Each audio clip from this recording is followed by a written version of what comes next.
4-5 दिन के बाद एक सुबह कैसर खान मेरे पास आया। मैं सुबह उठकर सैर करता था। मेरे अलावा एविएशन में किसी और की दिलचस्पी नहीं थी। हीरा और सुल्ताना भी अब देर तक सोते थे। हीरा और सुल्ताना की पिछली दिनचर्या का मुझे पता नहीं था, लेकिन वो अपनी मर्जी की मालकिन थी। मैं बाहर आया तो कैसर खान ख्यालों में खोए फूलों के पास खड़ा था। मुझे देखकर वह मेरी ओर मुड़े और हेलो कहा। साहब, सुबह जो हवाएं चलती हैं, वे अल्लाह का खजाना है, जो वो हम पर बरसाता है। प्रातः काल उठकर सैर करने वाला मनुष्य कभी बीमार नहीं पड़ता। यह हमारा अनुभव है। आप सही हैं कैसर खान। क्या मैं आपको कुछ चाय दूं? कैसर खान ने पूछा। मैंने पूछा कहाँ है? चाय किसने बनाई? क्या हमीदा तुम्हें सुबह चाय पिलाती है? नहीं सर, हम ज्यादातर अपनी मदद खुद करते हैं। अब यहाँ देखिए, हमारे मतलब के लिए काफी जगह है।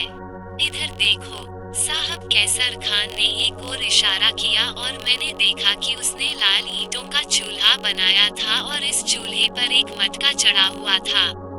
एक छोटी केतली जो नीले रंग की थी और पास में कुछ छोटे प्याले रखे थे। अरे कैसर खान, चाय खुद बनाते हो क्या? पेशावरी चांद में आ जाओ साहब, थोड़ा पी लो, मजा आ जाएगा। और बाकी सामान कहाँ से लाएं? मैंने कहा जैसे मैं उसके साथ रुचि के साथ चला गया। बाजार से साहब। यहाँ देखिए, यहाँ हमारा जनरल स्टोर बना हुआ है।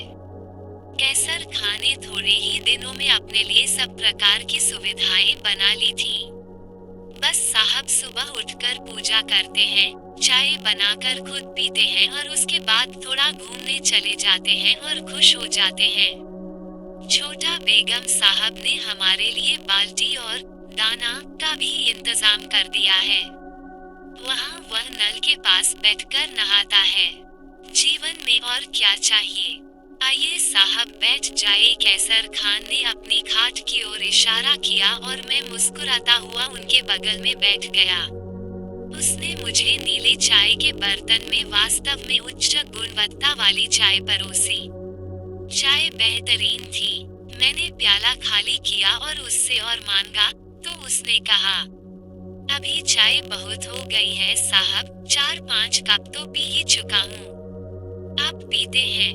वह मेरे बगल में बैठ गया। न जाने मुझे इतनी गौर से क्यों देख रही थी। तब उसने कहा, सर, मैं आपको कुछ बताऊं? उनके स्वर में जिज्ञासा थी। हाँ कहो कैसर खान। साहब एक बात बताओ, यहाँ का खेल कुछ और है। मैंने चौंक कर कैसर खान की तरफ देखा। कैसर खान सोच में डूबा हुआ था। कैसर खान किस तरह का खेल है? देखिए सर, डरने की कोई बात नहीं है। और इसके बारे में अभी तक किसी और को मत बताना। कुछ और ही ईश्वर की रचना है। आप जानते हैं कि एक घर में कीट, मकड़ी, चिड़िया या किसी और चीज की तरह एक भी आत्मा नहीं होती है। अल्लाह की जमीन सबके लिए है। अल्लाह के अन्य प्राणी भी यहाँ रहते हैं। हम यहाँ 4-5 दिन से हैं।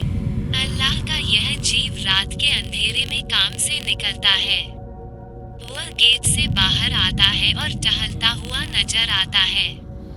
यह दिन के उजाले में दिखाई नहीं देता है। क्या आपने खुद उन्हें देखा है कैसर खान? सर इसलिए बता रहा हूँ, इसके बारे में कुछ पता है। मैं क्या कह सकता हूँ? मैंने आपको वही बताया जो मैंने देखा। लेकिन खुदा की कसम तुम्हें हर आदमी से ऐसी बात नहीं कहनी चाहिए। और फिर लड़की भी वही है, वह सुनेगा तो डर जाएगा। यदि आप इसमें रुचि रखते हैं, तो बाकी विवरण आपको मुर्शिद से पूछकर समझाए जाएंगे। मुर्शिद कौन है? हमारे पास बुजुर्ग है। वही, वो वाघा बॉर्डर के पास रहता है। वह बहुत ही पवित्र व्यक्ति है। अल्लाह ने उसे बहुत ज्ञान दिया है, लेकिन वह अपने ज्ञान से कभी कोई लाभ नहीं उठाता है। क्या आप मुझे उनके पास ले जा सकते हैं कैसर खान? बेशक, अगर आप उनका अभिवादन करने जाएंगे तो उन्हें भी अच्छा लगेगा। मुझे कभी उनके ले चलो। मैं जाऊंगा साहब, मैं जरूर जाऊंगा। एक बात बताओ कैसर खान, तुमने यहाँ क्या देखा? नहीं साहब, देखिए अगर हमारा दिल आपके लिए चाहता है तो हमने आपको बताया, लेकिन मुर्शिद कहते हैं कि इस जीव को उसके हाल पर छोड़ देना चाहिए। उसे मत छेड़ो और वह तुम्हें नहीं छेड़ेगी। ठीक है, लेकिन आप मुझे मुर्शिद के पास ले जाइए, मैं उनसे जानकारी लूंगा।